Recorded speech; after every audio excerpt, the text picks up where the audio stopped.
venir, les décennies qui viennent.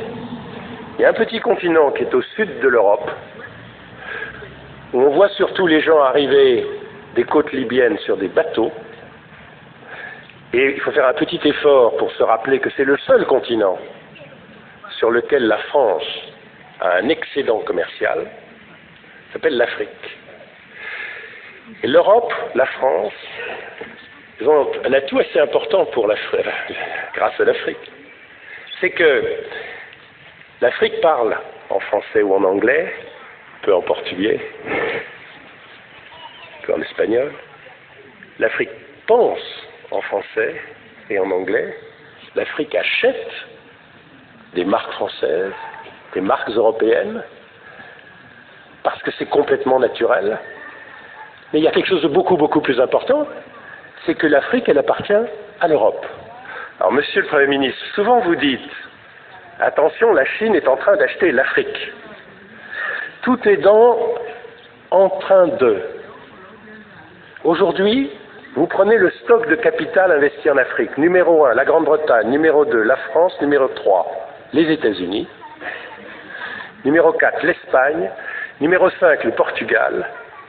Numéro 6, la Grèce, puisque dans la représentation diabolique de la Grèce, on a perdu en tête que la Grèce est très importante en Afrique du Sud, très importante en Afrique de l'Est, très importante en Australie, les premiers armateurs du monde, etc.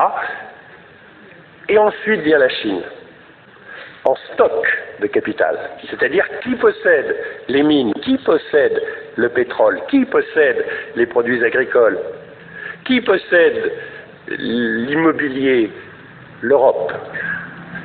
La Chine en flux, c'est-à-dire, qu'est-ce qui change tous les ans? Elle est première. L'avantage que s'est construit l'Europe avec l'histoire est en train de le perdre. L'Afrique, vous ne le dites à personne, appartient à l'Europe qui ne le sait pas. Et quand vous allez le dire autour de vous, eh bien là c'est votre problème, ils ne vont pas vous croire, je vous assure. Et c'est un atout énorme. Elle n'appartient pas encore à la Chine, elle n'appartient pas encore à l'Inde, elle n'appartient pas encore au Brésil, et chose un tout petit peu plus préoccupante, elle n'appartient toujours pas aux Africains.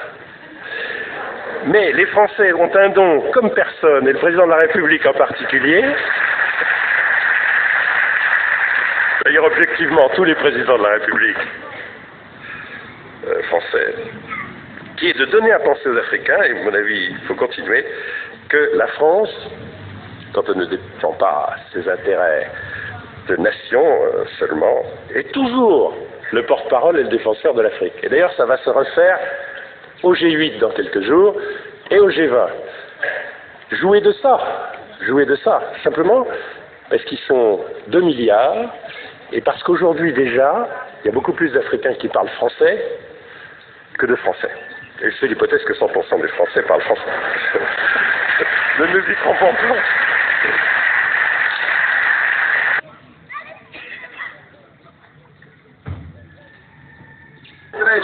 Voilà, je disais, d'abord si le gars avait me bloquer, il vient de me lever, le fait quand il y a 100 pays. Bonjour, mes frères ivoiriens, mes frères ivoiriens.